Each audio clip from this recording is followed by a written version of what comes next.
우리가 신앙생활 하면서 진짜 힘든 순간이 있잖아요. 아마 가장 어려운 건 정말 간절히 기도했는데 아무 응답이 없는 것 같을 때, 바로 그럴 때일 거예요.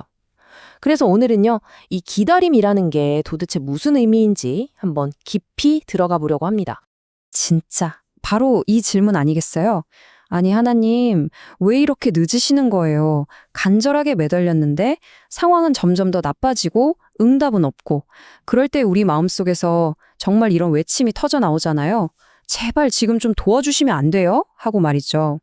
오늘 이 질문에 대한 답, 그 실마리를요, 우리가 잘 아는 한 이야기에서 찾아보려고 해요. 바로 요한복음 11장에 나오는 이야기인데요. 예수님이 정말 아끼고 사랑하셨던 한 가족이 있었죠. 마르다와 마리아, 그리고 그들의 오빠 나사로의 이야기입니다. 자, 첫 번째 이야기부터가 이게 좀 이상해요. 굉장히 역설적이거든요. 예수님이 나사로 가족을 엄청 사랑하셨는데 그래서 오히려 더 늦게 가셨다는 거예요. 아니, 사랑하면 더 빨리 가야 하는 거 아닌가요? 이게 도대체 무슨 뜻일까요? 이야기는 이렇게 시작돼요. 마르다와 마리아의 오빠, 나사로가 이제 거의 죽을 병에 걸린 거예요. 너무 다급하니까 사람을 예수님께 급히 보내죠. 주님, 사랑하시는 사람이 병들었어요. 이 짧은 말 속에는 진짜 간절한 믿음이 담겨 있는 거죠. 예수님만 오시면 다 해결될 거야 하는 그런 기대 말이에요. 그런데 진짜 이해할 수 없는 일이 벌어집니다. 그 사랑하시는 자가 아프다는 소식을 들었는데 예수님이 바로 출발을 안 하시는 거예요. 성경을 보면 그 계시던 곳에서 이틀을 더 머무셨다고 딱 나와 있어요. 바로 이 지점에서 우리의 그 큰 질문, 왜? 라는 질문이 시작되는 겁니다. 여기서 우리가 좀 흥미롭게 봐야 할 게 있어요. 오늘 본문에서 예수님의 사랑을 표현할 때 쓴 헬라어 단어가 아가파오거든요. 이게 그냥 우리가 느끼는 그런 감정적인 사랑이 아니에요. 뭐랄까, 의지적이고 끝까지 책임지는 언약적인 사랑. 그런 깊은 사랑을 말하는 거죠. 그러니까 더 이상한 거예요. 아니, 그런 사랑을 하셨는데 왜 지체하신 걸까요? 더 빨리 달려가야 맞는 거잖아요. 바로 이 지점에서 우리가 생각의 틀을 좀 바꿔야 할 필요가 있습니다. 우린 보통 하나님의 침묵이나 지연을 보면 날 거절하시나? 관심이 없으신가? 이렇게 생각하기 쉽잖아요.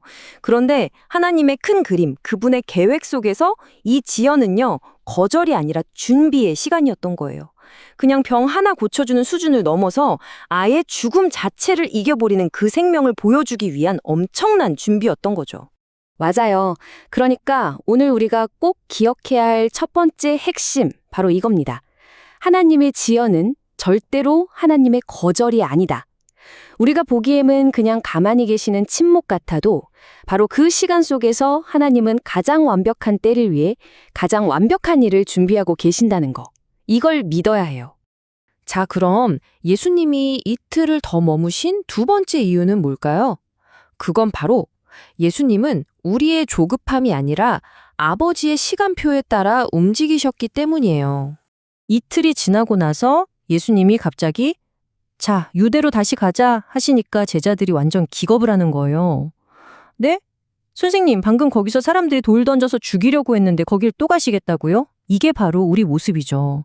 눈앞에 닥친 위험, 닥친 상황에만 딱 집중하는 우리의 시선 말이에요. 근데 예수님은 전혀 흔들림이 없으세요. 왜 그랬을까요? 그분은 지금 위험한 환경을 보고 걷는 게 아니라 하나님의 시간이라는 빛 속을 걷고 계셨기 때문이에요. 아버지의 뜻 안에 있다면 지금 가는 이 길이 가장 안전하고 가장 완벽한 타이밍이라는 걸 예수님은 알고 계셨던 거죠. 이 모습을 보면 우리 자신을 돌아보게 돼요. 왜 우리 인생은 이렇게 자주 흔들릴까요? 왜 이렇게 불안할까요?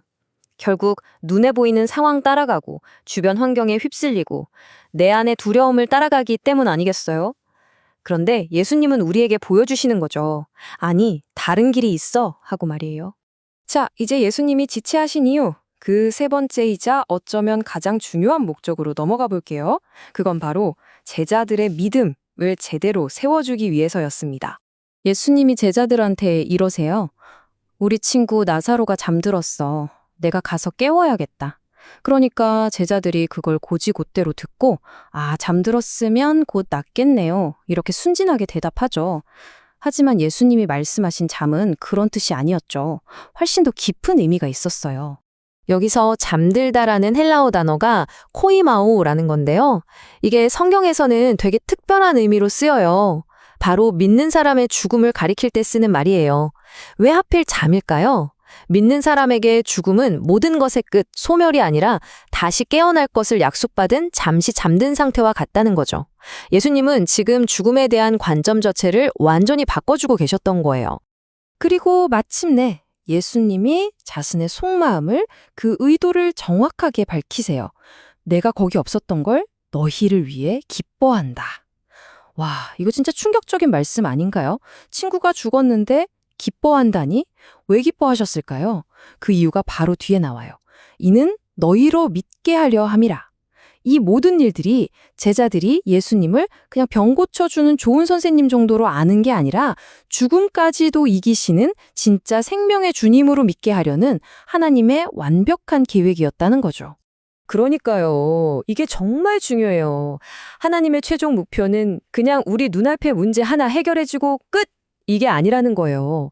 그 문제를 겪는 과정, 그 기다림의 시간을 통해서 우리 안에 어떤 상황에서도 흔들리지 않는 진짜 믿음을 세우는 것. 그게 바로 하나님이 가지신 더 큰 그림이라는 거죠.